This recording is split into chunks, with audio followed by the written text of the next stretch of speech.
अवधूत चिंतन श्री गुरुदेव दत्त. श्री स्वामी समर्थ.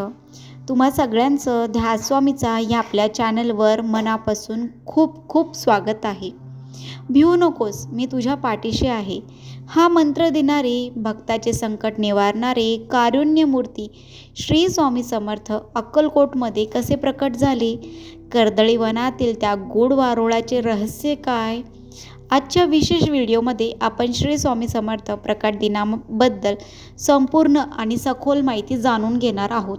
पण त्यापूर्वी तुम्ही जर चॅनलवर नवीन असाल तर चॅनलला सबस्क्राईब करायला अजिबात विसरू नका. व्हिडिओ शेवटपर्यंत नक्की पहा, कारण स्वामींच्या आयुष्यातील काही अशा गोष्टी मी सांगणार आहे, त्यासाठी व्हिडिओ तुम्ही एंडपर्यंत नक्की बघा. व्हिडिओ अजिबात स्किप करू नका. श्री स्वामी समर्थ हे भगवान दत्तात्रयाचे तिसरे पूर्णावतार असे मानले जाते. श्री नृसिंह सरस्वती महाराज कर्दळी वनात तपश्चर्याला बसले. तब्बल 300 वर्ष त्यांचे शरीर समाधी अवस्थेत होते. त्यांच्या भोवती वारुळ तयार झाले. एका लाकूड तोडाची कुऱ्हाड चुकून त्या वारुळावर लागली आणि त्यातून रक्ताची धार वाहू लागली. तिथेच प्रकट झाले दिव्य तेज, म्हणजेच आपले श्री स्वामी समर्थ. त्यांनी भारतभर भ्रमण केले आणि चैत्र शुद्ध द्वितीयेला ते अक्कलकोटच्या खंडोबा मंदिराजवळ प्रकट झाले. श्री स्वामी समर्थ महाराज हे चैत्र शुद्ध द्वितीयेला सोलापूर जिल्ह्यातील अक्कलकोट येथे प्रथम प्रकट झाले. म्हणून हा दिवस श्री स्वामी समर्थ प्रकट दिन म्हणून मोठ्या उत्साहात साजरा केला जातो.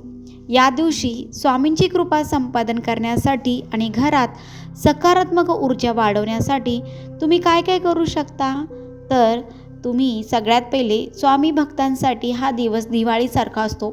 या दिवशी जितक्या सेवा करता येईल तितक्या कमीच आहेत. तरी पण तुम्ही सकाळी लवकर उठून स्वामींच्या मूर्तीला पंचामृतने अभिषेक करावा. जर पंचामृतने नसेल होत तर तुम्ही साध्या पाण्याने सुद्धा करू शकता, किंवा तुमच्याकडे जर फोटो असेल तर फोटो पुसून घेऊ शकता. श्री स्वामी समर्थ या मंत्राचा 108 वेळा जप करा. स्वामी चरित्र सारामृताचे वाचन करा. नैवेद्यासाठी स्वामींच्या आवडीचे पिठलं भाकरी किंवा पुरणपोळी तयार करा. संध्याकाळी स्वामींच्या फोटोसमोर दिवा लावून तारक मंत्र नक्की म्हणा. तारक मंत्र 11 वेळा नक्की म्हणा आणि 11 वेळा श्री स्वामी समर्थ हा मंत्र म्हणा. जर तुमच्या घराच्या जवळ स्वामींचा मठ असेल तर तिथे जाऊन दर्शनाचा लाभ नक्की घ्या.